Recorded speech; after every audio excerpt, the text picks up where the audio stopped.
Hi, it's Loza from the Baking Mad Gym Addict. My birthday is coming up soon, and to celebrate I am sharing my recipe for a cranberry almond protein cheesecake. It's pretty damn good. So my birthday falls on the 23rd of April. William Shakespeare and Shirley Temple were also born on the same day. Let me know in the comments section below who your famous birthday twins are. To make my cheesecake, I use a springform pan measuring 10 centimeters in diameter. I purposely chose a small cake tin because cheesecake is my biggest weakness. If I made a large cheesecake, I might actually eat all of it, and that would not be a good thing. These are the two ingredients for my base. Usually cheesecake bases are made from biscuits and butter, but today I am using cashew nuts and coconut oil. I start by measuring 1 cup of raw cashew nuts and grinding them into a nice fine powder. I then mix in 1 teaspoon of coconut oil. If your coconut oil is solid, you may need to melt it a little in the microwave, but it was a hot day today and so my coconut oil was already liquidy. The cashews and the coconut oil should bind together to look like this.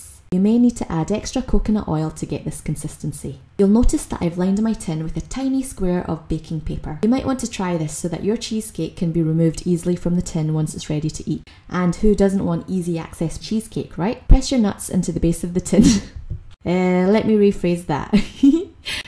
Press your mixture into the base of the tin. Make sure it's packed in nice and tightly, and then put the tin into the freezer. These are the ingredients for the cheesecake filling. Here I have 200 grams of low-fat creamed cottage cheese, which is just less than 1 cup. If you can't find creamed cottage cheese and can only get a block of curd cottage cheese, simply blend regular cottage cheese with a splash of milk and you will get a similar result. Next, add your scoop of protein powder. I chose a vanilla ice cream flavour and put in 33 grams, which is about 2 heaped tablespoons. Then add 1 teaspoon of agave or honey and 1 teaspoon of vanilla extract. You can have a cheeky wee taste of the cheesecake filling at this stage to see if you need to add any more vanilla or honey. Next, grab the ingredients for your toppings.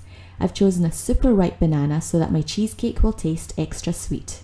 I secretly like to pretend I'm a ninja when I chop things, but it stresses out my husband as he thinks I'm going to end up with no fingers. I've chosen slivered almonds, crushed walnuts and dried cranberries to put on top of my cheesecake, but you can adapt this to whatever you like. What I love most about this recipe is that it's super easy to make and requires no baking. I've typed out the full recipe for my protein cheesecake below, so feel free to check it out. The cheesecake would be delicious as it is, but since it's my birthday, I'm going to go all out and make a chocolate drizzle. All you have to do is mix together 1 tablespoon of cocoa powder, 1 tablespoon of coconut oil and 1 tablespoon of honey. To get a chocolate drizzle on your cheesecake, grab a mini sandwich bag and pour in the chocolatey mixture. Don't be scared if this looks a little bit weird. Stick with it and you will get a pretty result at the end, I pinky promise. Once you've sealed the bag and snipped a tiny corner off with a pair of scissors, squeeze your chocolate drizzle out onto the cheesecake. There we go, doesn't that look beautiful? Once the chocolate drizzle is on the cheesecake, put your tin into the freezer for a few hours until it's solid. Oh hello, you might notice that I've changed my t-shirt. This is because I am filming this footage the next day because I left my cheesecake in the freezer overnight. Incidentally, this is one of my favourite t-shirts because red is my favourite colour. You know that saying that a watched pot never boils? As in time feels longer when you're waiting for something to happen? Well, the same goes when you're waiting for a cheesecake to defrost. It's best not to bite into a frozen cheesecake straight away because you may lose a tooth. Once your cheesecake has defrosted, it's time to put a sparkler in it and make a birthday wish. Make sure you don't do this too early as it will completely ruin your sparkler. Cheesecake 1, sparkler 0. I took some photos as I was waiting for the cheesecake to thaw into a creamier texture. From looking at these pretty photos, I really didn't have to eat it to know that it was going to taste amazing. But you know, it's always good to check these things. Here goes! Oh my gosh! I actually felt like my brain was going to explode because it tasted so good, but thankfully it didn't and I'm still here to share this recipe with you. It was very creamy, very sweet, very delicious and ridiculously easy to make. Give the recipe a go and let me know what you think.